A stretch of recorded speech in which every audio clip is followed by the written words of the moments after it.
All right, what is up, you guys? Brian back here. Happy Sunday night, and this is my WWE Summerslam Night 2 recap. And all I can say is, wow, what an ending to SummerSlam, to Night 2 of SummerSlam, coming off the heels of last night's Night 1 of the event that saw Seth Rollins cashing in his Money in the Bank contract against CM Punk and becoming the new World Heavyweight Champion after Punk won the title from Gunther. What and all the action that took place, which led to the question of what would happen on night 2. What kind of surprises would we see on night 2? And all I can say, like I said earlier, is wow, what a shocking ending, to say the very least. So let me get right into it. We started off night 2 of SummerSlam with the triple threat match for the WWE Women's World Championship. Naomi defending against Rhea Ripley and Io Sky. This one I thought was a good opening match for night 2. All three women gave it their best shot. Rhea Ripley hitting a top rope riptide on Io Sky, went for the pin, and Naomi came in and rolled up Rhea for the 1-2-3, and thus Naomi retaining the Women's World Championship. So with that, obviously now her attention turns to, I believe, Stephanie Vakir at Clash and at Paris, if I'm not mistaken, because Stephanie Vakir won the Battle Royal at Evolution to earn an opportunity at the Women's Championship. So I think it's going to be Naomi defending against Stephanie Vakir at Clash in Paris at the end of this month. So Naomi still the Women's World Champion tonight. In the second contest, it was the TLC match for the WWE Tag Team Championships. The Wyatt Six defending against the Motor City Machine Guns, the Street Profits, DIY, Ray Phoenix and Andrade, Fraxium, and Fraxium, Motor City Machine Guns, Street Profits, DIY, Ray Phoenix and Andrade, and Fraxium. And this match lived up to the hype. All three teams, all six teams, I'm sorry, really delivered in this match. There was even special, at ringside, they even announced that sitting in the crowd were two teams involved in the first TLC match at SummerSlam 2000, the Dudley Boys and the Hardys. And you know, these six teams had to make those two teams very proud of their TLC performance. But in the end, it was the Wyatt Six, Joe Gacy and Dexter Lumis, coming out on top, winning the TLC match to retain the WWE Tag Team Championships. That saw interference by Candice LeRae trying to climb to get the titles for DIY, B-Fab trying to get the titles for the Street Profits, Nikki Cross also getting involved. Candice LeRae took a sick bump through a ladder that was set up as a bridge between the ring and the announce table. This is one match that I would recommend checking out if you did not see SummerSlam Night 2. This is one match I would recommend checking out because of how great all six teams did in this contest.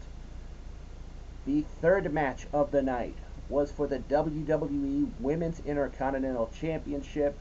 The Man, Becky Lynch, defending against Lyra Valkyria in a match where there was no disqualification and no countouts, which meant anything goes.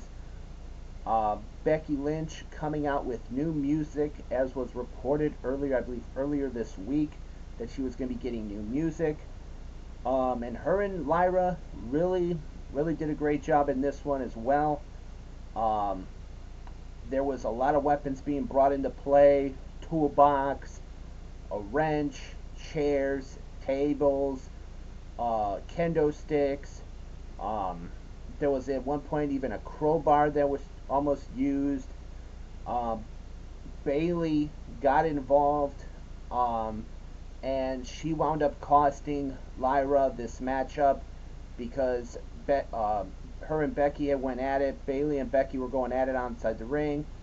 Then when Lyra got Becky back in the ring, Bailey got on the apron and was going to hit Becky with a chain, but Becky moved out of the way and she wound up hitting Lyra Valkyria, which led to Becky hitting the manhandle slam on Lyra for the 1-2-3.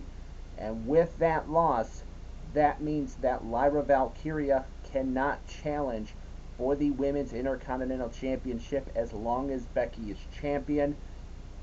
So, a tough break for Lyra Valkyria.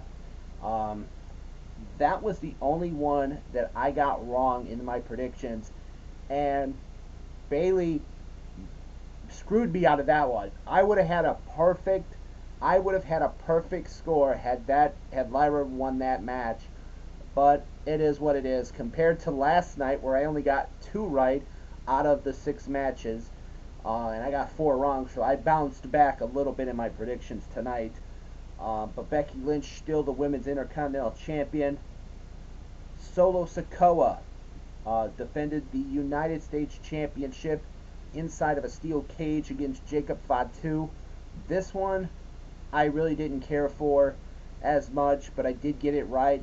Solo Sikoa, with the help of his team, his family, the MFTs, specifically Talatonga, who, when Jacob Fatu grabbed a hold of Solo when he was trying to escape the cage, Talatonga kicked the door and it hit Jacob Fatu, which led to Solo getting out of the cage and retaining the U.S. title.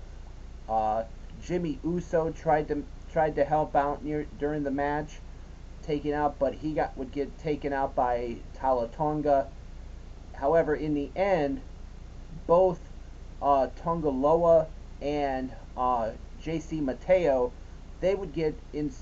Well, Tongaloa would climb over the cage during the match. Jacob Fatu pulled him out into the cage, and then JC Mateo would be thrown into the cage after the match by Jimmy Uso, and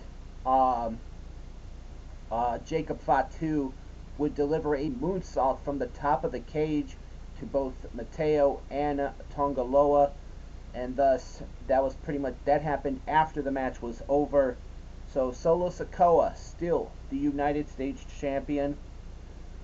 Dominic Mysterio is still the Intercontinental Champion. He defeated AJ Styles using one of Eddie Guerrero's tactics, the late great Eddie Guerrero's tactics. During the match, or I should say near the end of the match, he would unzip his boot, and when Styles went for the calf crusher, the boot of Dominic would come off, and then after that, the referee would wind up getting distracted, and the referee's back would be turned, and Dominic Mysterio would use the boot to hit Styles in the face, knocking him out, and then hit the frog splash on AJ Styles for the win. So Dominic Mysterio still the Intercontinental Champion. And then in the main event for the undisputed WWE Championship, it was a street fight between the American Nightmare, Cody Rhodes, and the 17-time champion, John Cena. And this was a war that was fought inside the ring, outside the ring, in the crowd. Even at one point, they would end up by the stage, and Cena would basically had Cody on his shoulders, coming up from the bottom of the stage where Cody made his entrance, and would hit a attitude adjustment on the ramp. Then he would bring him back to the ring, and would try to beat him. But the ending saw Cena setting up a table. He was looking to hit a top rope attitude adjustment, but Cody, with a top rope Cody cutter through the table, and then one final salute to John Cena before finishing him off with the Crossroads. And Cody Rhodes, once again, is the WWE Undisputed WWE Champion.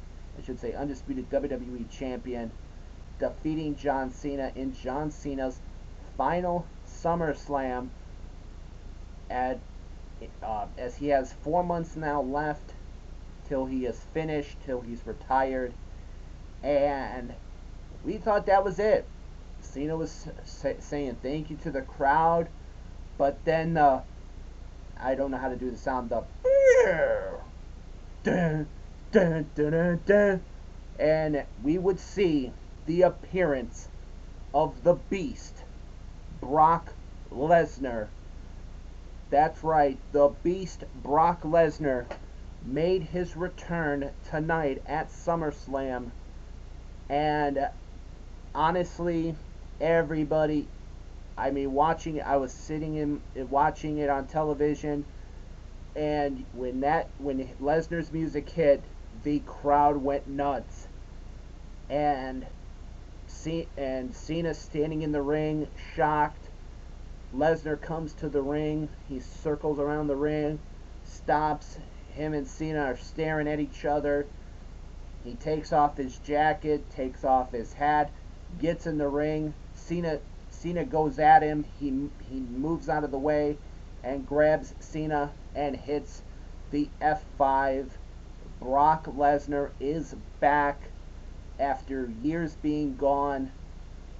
Lesnar, the Beast, is back, and it looks like John Cena's farewell tour just took a turn into Suplex City, because it looks like one of those opponents in that final month may be the Beast incarnate, Brock Lesnar.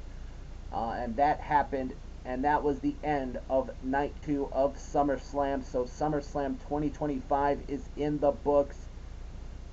Last night had some memorable moments, specifically with Rollins cashing in on CM Punk after Punk winning the world title. But tonight, Brock Lesnar returned, and it looks like somewhere down the road it's going to be Cena and Lesnar on Cena's farewell tour.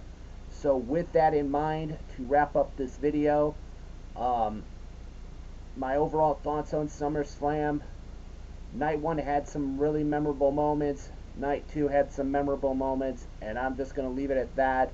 If you guys did not see SummerSlam either night, I would recommend checking it out and judging for yourself. So this has been my WWE SummerSlam Night 2 recap. As always, I am Brian, and I will see you next time.